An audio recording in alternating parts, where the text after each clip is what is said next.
Brève explication des 10 commandements, brève explication de la foi et brève explication du Notre Père de Luther. Écoutons d'abord la notice. En même temps qu'il indique le plan, le titre complet de la brève explication permet de deviner la genèse de cet ouvrage.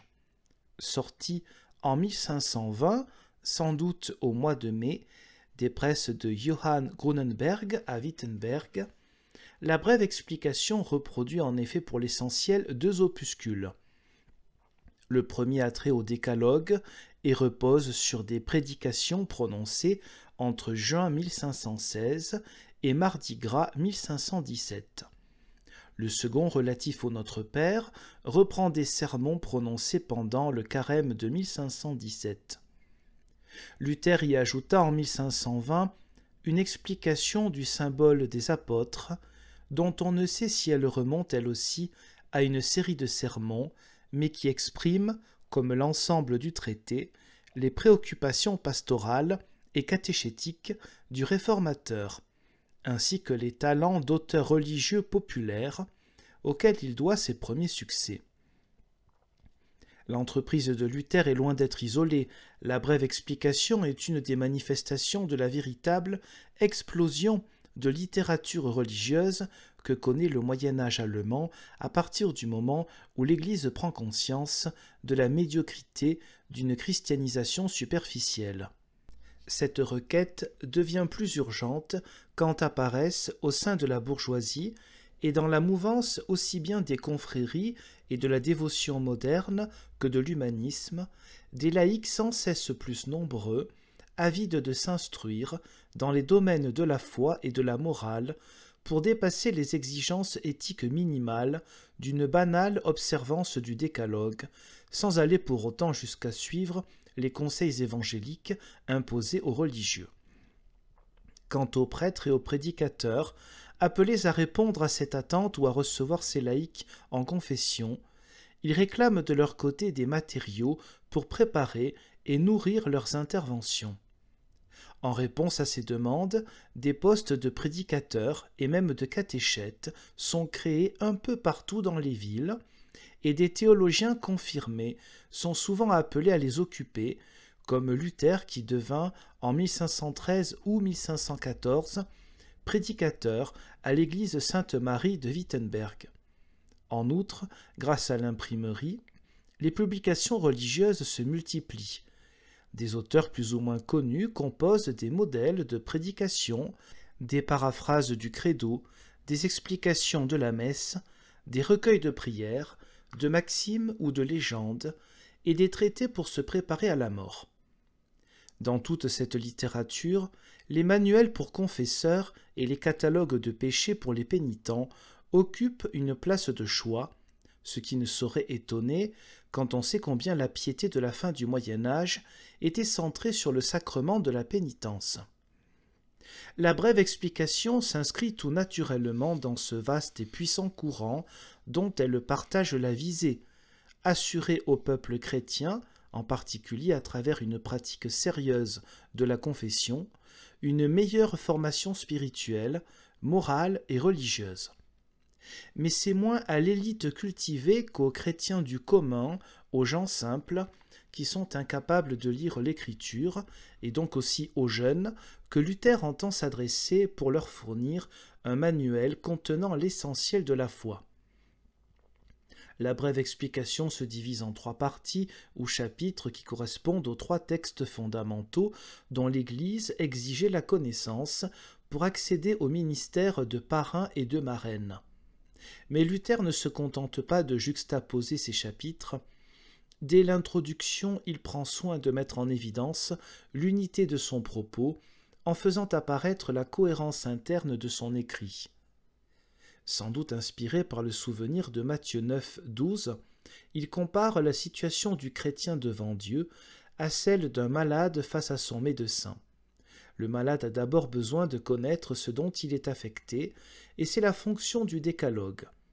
Il a ensuite besoin de connaître le médicament susceptible de le guérir, et c'est le rôle du credo. Il a enfin besoin de chercher et de prendre ce remède, et c'est la fonction de l'oraison dominicale. C'est dire que, partant de la situation de l'homme pécheur, la brève explication s'articule autour de l'histoire du salut, mise en œuvre par le Dieu Trine, Père, Fils et Saint-Esprit. C'est dire aussi que le décalogue occupe une place éminente dans la brève explication. Non seulement son commentaire constitue presque la moitié de l'écrit, mais encore ce dernier a pour but essentiel d'être une simple forme chrétienne et un miroir pour reconnaître les péchés. Comme Luther le dira dans la préface de son petit livre d'oraison, auquel il incorporera la brève explication en 1522. Dans le premier chapitre, Luther présente le décalogue d'après le schéma classique des deux tables de la loi suggéré par Deutéronome 5, 22.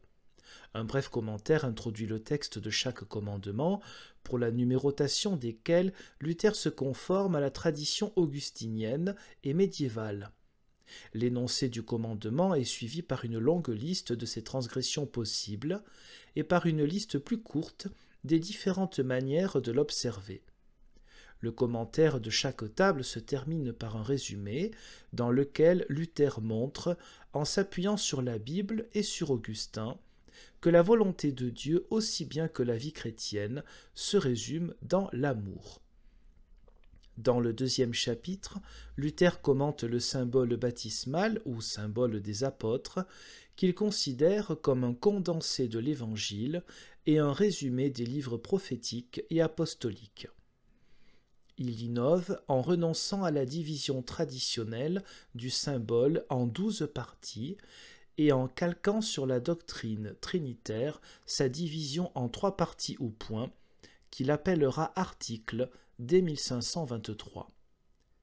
Dans une brève introduction générale, le réformateur rappelle, sans y insister, le dogme de la Trinité et concentre l'attention du lecteur sur ce qu'est la foi qui fait le chrétien. Il se conforme ainsi à l'usage de la plupart des auteurs de l'époque.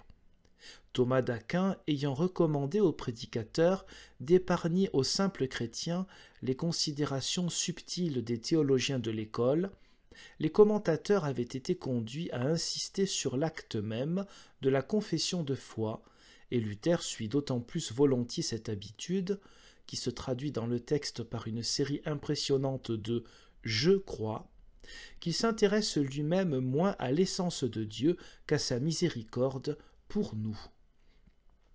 Dans la même ligne de pensée, le commentaire du premier article de la foi parle moins de la toute-puissance du Créateur que de la bonté du Père qui inspire aux chrétiens une confiance à laquelle il répond par le renouvellement de la renonciation baptismale, discrètement rappelée au début du commentaire.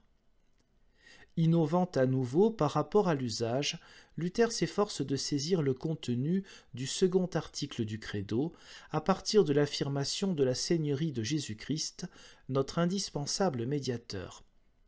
Le fond de son commentaire demeure pourtant classique, il parle successivement de la personne puis de l'œuvre du Christ, dont il parcourt les différentes étapes en insistant sur le fait que c'est pour nous, et même au singulier pour moi, qu'elles ont été accomplies.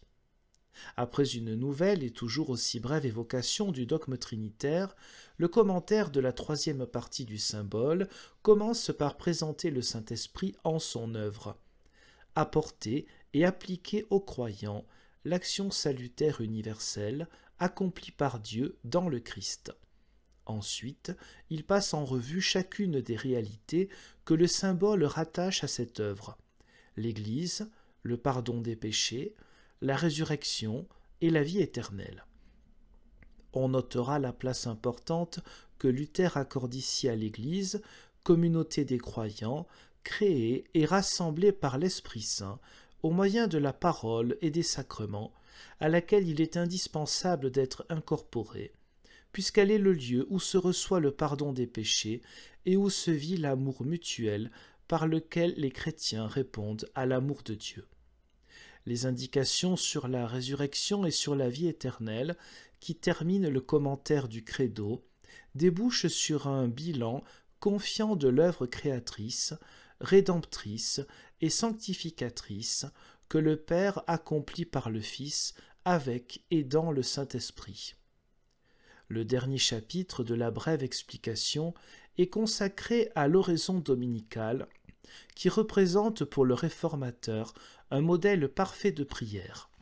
Ici aussi, Luther se contente de parcourir l'une après l'autre les 7 demandes proposées par Jésus à ses disciples, en insistant à nouveau sur le caractère paternel de Dieu et en donnant à son commentaire lui-même la forme de prière. Ce procédé, cher au réformateur, lui permet d'entraîner ses lecteurs à une pratique personnelle de la piété, en faisant d'eux des chrétiens capables de converser avec Dieu comme l'enfant s'entretient avec son père. C'est d'ailleurs par un souci identique que, dans les brèves notices placées à la fin de chaque demande, Luther invite les chrétiens à explorer d'autres prières, bibliques ou liturgiques, où ils retrouvent l'idée centrale de la demande en question.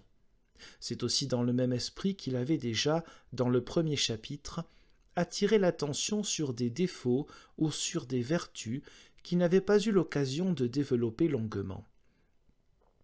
Parue en 1520 et donc contemporaine de ce que l'on appelle les grands écrits réformateurs, mais tributaire, comme nous l'avons dit, de travaux plus anciens, la brève explication représente une étape dans l'évolution de la production pastorale et même théologique de Martin Luther.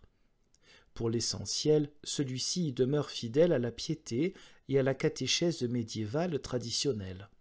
C'est ainsi par exemple qu'il reproduit dans la brève explication la prière traditionnelle des litanies, qu'il recommande la méditation des souffrances du Christ et qu'il se réfère à la sérénité, en allemand Gelassenheit, chère aux mystiques. Si, dès le début du traité, il ne fait pas mystère de sa préférence pour une lecture personnelle de la Bible par les croyants, son commentaire des 3 textes catéchétiques proposés par l'Église, encore que tout nourri de sève biblique, ne comporte guère de références scripturaires explicites. Dans le domaine théologique, la fidélité du réformateur aux grands dogmes chrétiens relatifs à la Trinité, au Christ ou au péché originel, par exemple, ne surprendra pas ceux qui connaissent sa volonté constante de se situer dans la continuité de l'Église universelle.